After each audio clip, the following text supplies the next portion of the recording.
Our next topic is employment practice liability insurance.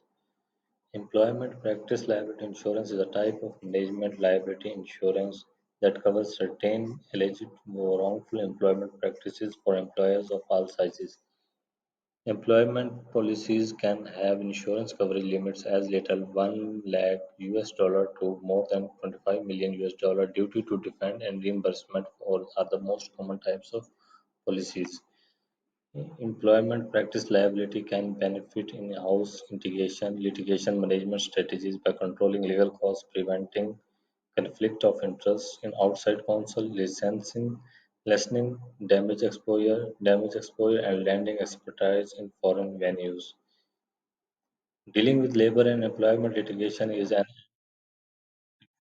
companies from small privately held companies to multinational corporations.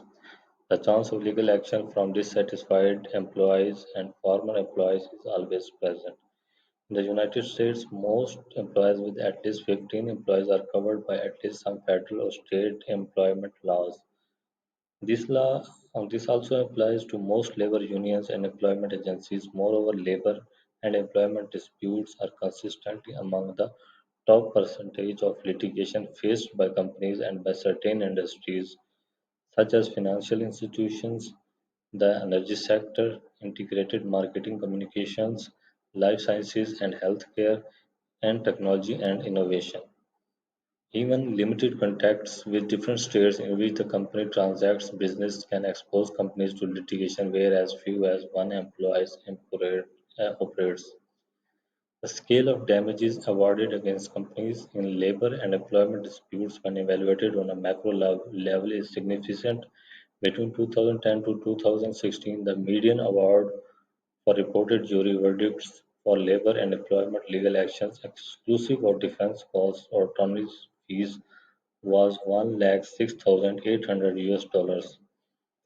One too widely available to assist companies in dealing with labor and employment litigation that may not be fully understood by in-house legal departments is employment practice liability insurance. This lack of knowledge about EPLI is understandable. In-house lawyers are not often tasked with procuring a company's insurance even when their skill set might help select the best coverage. Yet by understanding and utilizing EPLI effectively, in-house counsel can demonstrate that they are not just valuable for their litigation acumen, but for the ability to recognize and reduce expenses associated with employment claims. As in-house counsel are well aware, damages from employment litigation can drastically affect a company's bottom line. Employment-related damages awardable employment claims can vary depending on the type of action brought. Both monetary and non-monetary relief are liable to employment